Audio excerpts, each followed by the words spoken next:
Assalamualaikum warahmatullahi wabarakatuh. Perkenalkan, nama saya Nur Aini dengan NPM 2008260250. Nah, kali ini saya diberikan tugas pada blok hematologi dan imunologi. Nah, kali ini saya mengambil topik demam berdarah Dengue. Nah, langsung saja. Nah, apa sih itu demam berdarah Dengue? Nah, demam berdarah Dengue itu biasa disingkat dengan DBD biasanya. Nah, kalau untuk seharian orang-orang biasanya bilangnya DBD. Nah, DBD itu adalah penyakit infeksi virus akut yang disebabkan oleh virus Dengue. Nah, ini penyebabnya itu seperti virus DEN1 hingga DEN4. Nah, dari genus Flavivirus. Nah, familinya itu famili Flaviviridae. Nah, untuk faktor risiko dari demam berdarah Dengue atau DBD ini yaitu lebih orang sering terkena yaitu pada orang-orang yang tempat wilayahnya endemik. Terus itu lembab, basah, terus lingkungan yang kotor, baru lingkungan yang sering tergenang air, atau terus penduduk padat, baru kemiskinan, dan lebih seringnya itu terkena pada laki-laki pada virus Dengue ini. Terus adapun tanda dan gejala dari virus Dengue ini yaitu seperti demam yang selama 2-7 hari. Nah, ini juga mengalami nyeri otot, nyeri sendi, terus adapun nyeri kepala, baru nyeri belakang. Itu paling khasnya dari Dengue ini yaitu nyeri belakang bola mata. Terus khasnya juga ada pateki atau bintik-bintik merah pada tangan, pada muka, atau pada kaki, tungkai-tungkai. Nah, itu bisa terjadi pada virus Dengue ini. Terus pada Dengue ini juga mengalami mual, muntah, nyeri perut, dan juga mengalami diare. Bisa terjadi diare juga kalau demam Dengue ini. Nah, untuk pemeriksaan dari laboratorium, nah ini bisa dijumpai. Nah, leukosipenia yaitu leukositnya itu kurang dari 5.000. Nah, terus juga mengalami trombositopenia yaitu trombositnya itu kurang dari 1.500. Nah, dari pemeriksaan lab juga akan meningkatnya kadar hematokrit 5-10%, atau konsentrasinya itu dia lebih dari 20%.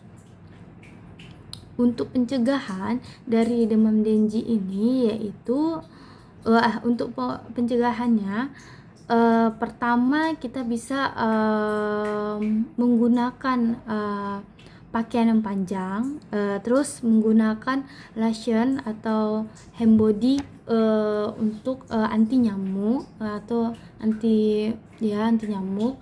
Baru itu menggunakan obat-obatan anti nyamuk. Baru ada juga kalau malam mau tidur itu menggunakan kelambu, sering-sering menggunakan kelambu. Nah, karena kalau pakai kelambu dia nyamuk nggak bisa menggigit kita karena ada perlindungannya. Baru tuh juga menggunakan membersihkan lingkungan sekitar, baik tempat tidur, baik rumah, sekitar rumah, ataupun lingkungan itu selokan itu harus dibersihkan. Baru juga air-air yang tergenang itu juga dibersihkan agar nggak tergenang. Kalau dia tergenang nanti nyamuk bisa bertelur lagi di situ, lama-lama dia akan banyak nyamuk, sehingga demam berdarah Dengue ini akan semakin meluap. Terus itu Juga pencegahannya jangan berpergian ke tempat yang endemik. Nah, yang kita tahu tempat endemik itu tempat yang basah, tempat yang kotor. Nah, di situ tempatnya lembab, di situ banyak nyamuk atau telur-telur nyamuk, sehingga kita bisa terkena, kalau digigit terkena dengue. Nah, untuk pengobatan dari demam berdarah dengue ini bisa kalau seumpamanya belum tahu kalau ini demam berdarah dengue, itu kita bisa berbaring aja, tirai baring selama demam. Terus itu baru kita pergi ke dokter untuk memeriksa. Nah, untuk diperiksa pun itu akan disuruh tirai baring selama demam. Terus itu pemberian antipiretik, yaitu paracetamol 3 kali 1 hari 1 tablet. Nah, untuk dewasa. Nah, untuk anak-anak dia itu 10 sampai 15 mg per kilogram berat badan. Nah, per kali. Nah, itu bisa menggunakan asetosal, terus tuh salisilat. Nah, pada demam berdarah dengue ini kita tidak dibolehin menggunakan ibuprofen. Nah, kenapa nggak boleh menggunakan ibuprofen untuk anti nyerinya? Nah, karena dapat menyebabkan nyeri ulu hati akibat gastritik ataupun pendarahan. Nah, yang kita tahu bahwasannya kalau tanda gejalanya ini ada namanya mual, muntah, nyeri perut, dan diare. Nah, ini nanti tambah bahaya kalau kita kasih ibuprofen. Nah, sebaiknya untuk anti nyeri, nah itu kita bisa berikan paracetamol. Nah, untuk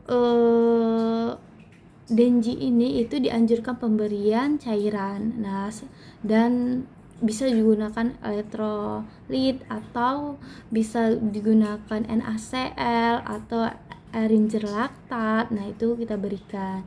Nah, kalau masih ringan grade dari dengue ini, nah kita bisa kasih minum per oral itu. Terus itu kita bisa kasih jus, sirup, nah susu, itu air putih banyak. Nah, ini dianjurkan paling sedikit diberikan selama 2 hari. Nah, itu harus banyak-banyak minumnya kalau untuk dengue ini. Yang kita tahu bahasan dengue ini mengalami pendarahan, yaitu pendarahan dalam. Nah, ini pateki itu darah. Nah, mungkin cuma sekian yang bisa saya sampaikan untuk topik saya, itu demam berdarah dengue. Nah, di sini ada referensi yang saya cari untuk mencari topik saya ini. Nah, ini dia referensinya. Nah, sekian yang bisa saya sampaikan. Kurang dan lebih saya mohon maaf.